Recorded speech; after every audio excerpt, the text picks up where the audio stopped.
السلام عليكم ورحمة الله وبركاته. حبايبي أبطال تالتة إعدادي، عاملين ايه؟ وحشتوني جدا جدا، يا رب تكونوا كلكم بخير ان شاء الله. النهاردة هنحل مع بعض محافظة سوهاج رقم 19. وقبل ما نبتدي نعمل لايك للفيديو وشير والاشتراك في القناة ونفعل زر الجرس للكل عشان يوصلكوا كل جديد بأمر الله. نسمي الله ونصلي على الرسول. اللهم صل وسلم وبارك على سيدنا محمد وعلى آله وصحبه أجمعين. أولا، الجغرافيا أمامك خريطة للعالم وضح عليها مدلول الأرقام المدونة عليها. تعالوا مع بعض يا حبايبي نشوف مع بعض الأرقام بتشير إلى إيه.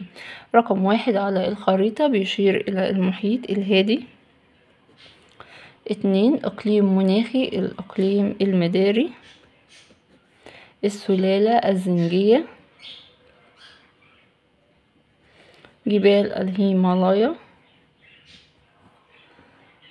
رقم ب، ما المقصود بكل مصطلح من ما يأتي؟ الموقع الجغرافي والديموغرافيا، والمصطلحين دول تقريبا بيتكرروا في امتحانات كتير. الموقع الجغرافي هو موقع المكان بالنسبة للأماكن الأخرى من بحار ومحيطات وقارات أو دول مجاورة. أما مصطلح الديموغرافيا المقصود به علم دراسة السكان من حيث النمو والتوزيع والتركيب السكاني. بما تفسر كثرة الموانئ الطبيعية في قارة أوروبا. السؤال ده من الأسئلة البسيطة جدا، بس على الرغم من كده بيتكرر كتير جدا في الامتحانات. هو السؤال بيقول ايه؟ بما تفسر كثرة الموانئ الطبيعية في قارة أوروبا. هقول بسبب تعرج السواحل وكثرة الجزر. بسبب تعرج السواحل وكثرة الجزر. أما لما يقولي ما النتائج المترتبة على تعرج السواحل وكثرة الجزر، يبقى بسبب أدى ذلك إلى كثرة الموانئ الطبيعية. دايما بيجي إما بما تفسر يا إما ما النتائج التي ترتبت على.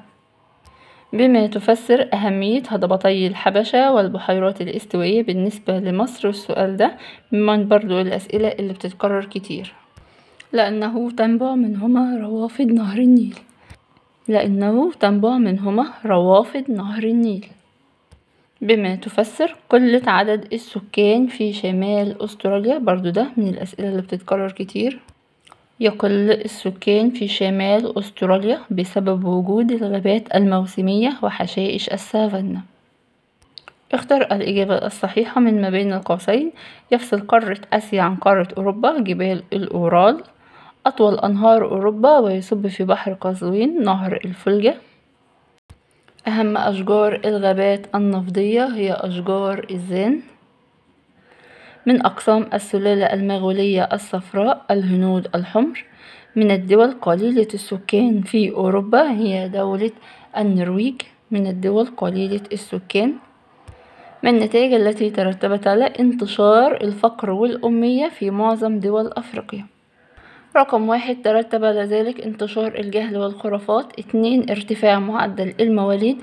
رقم 3 ارتفاع نسبة الزواج المبكر للإناث.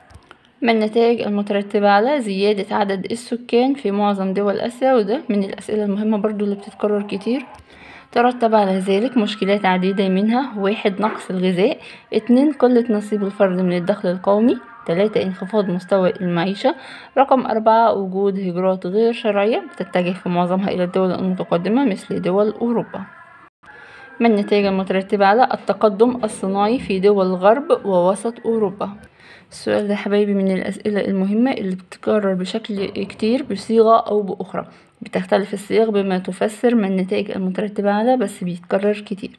يبقى ما النتائج المترتبة على التقدم الصناعي في دول غرب ووسط أوروبا أدى إلى تركز السكان في غرب ووسط أوروبا.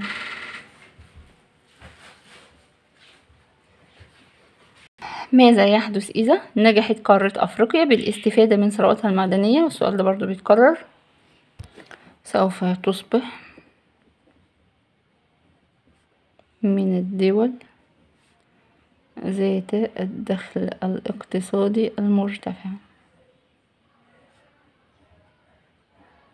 يبقى ماذا يحدث إذا نجحت قارة أفريقيا بالاستفادة من ثرواتها المعدنية؟ سوف تصبح من الدول ذات الدخل الاقتصادي المرتفع.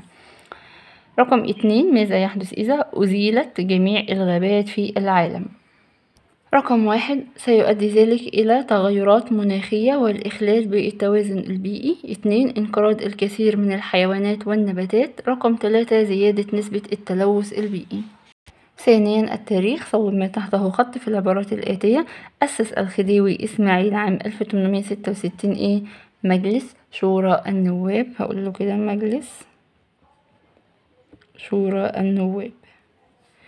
خضعت مصر للحكم العثماني كام قرن متتالي؟ 4 قرون متتالية. أصدر السلطان العثماني فرمان بنقل محمد علي واليا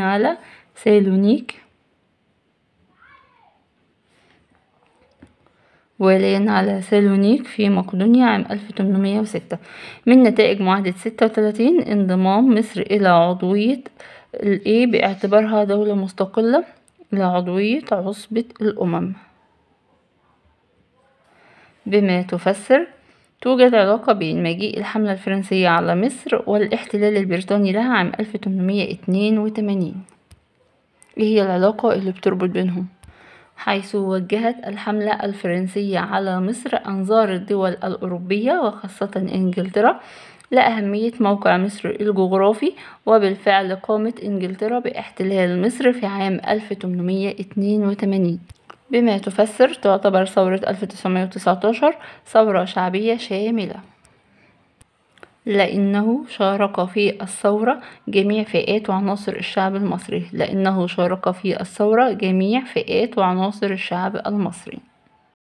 بما تفسر شروط حفر قناة السويس لم تكن في صالح مصر والمصريين، والسؤال ده من الأسئلة المهمة. بسبب تنازل الحكومة المصرية للشركة مجانا عن جميع الأراضي المملوكة لها والمطلوبة لإنشاء القناة المالحة وترعة المياه العذبة. النقطة الثانية للشركة الحق في فرض ما تشاء من رسوم على السفن التي تمر في القناة المالحة أو الترعة العذبة. رقم 3 يكون 4 أخماس أي 80% من العمال من المصريين.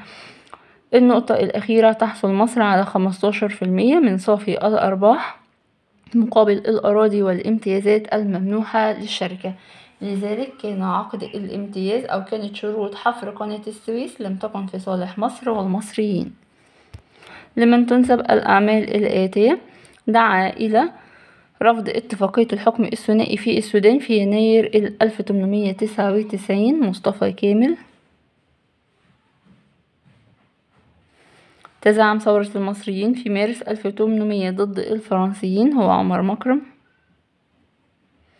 شكل أول حكومة برلمانية في مصر 1924. أول ما يقولي 1924 وحكومة برلمانية يبقى على طول سعد زغلول، والسؤال ده بيتكرر كتير. أصبح الحاكم الفعلي لمصر، والسؤال ده برضه من الأسئلة اللي بتتكرر كتير. أصبح الحاكم الفعلي لمصر عام 1768 هو مين؟ علي بك الكبير. ماذا يحدث إذا نجحت حملة فريزر على مصر 1807؟ ايه اللي هيحصل لو كانت نجحت؟ كانت هتحقق أهدافها اللي هي ايه؟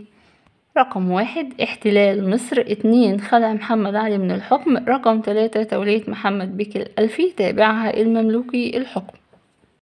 ماذا كان يحدث إذا انتصر المماليك في معركة الريدانية 1517؟ رقم 1 لم ينتهي حكم المماليك في مصر. 2 لم تصبح مصر ولاية عثمانية. ماذا كان يحدث إذا لم يتم اكتشاف حجر رشيد؟ لم يتم التعرف على التاريخ المصري القديم. وبكده حبايبي نكون انتهينا من حل محافظة سوهاج. أتمنى يا رب إن الفيديو يكون دخل عليكم بالفهم والنفع والسهولة واليسر، وأتمنى لكم مزيدا من النجاح والتفوق والفلاح. ولو في أي سؤال واقف قدامكم اكتبولي في التعليقات وهرد عليكم بأمر الله، وألقاكم في درس آخر، والسلام عليكم ورحمة الله وبركاته.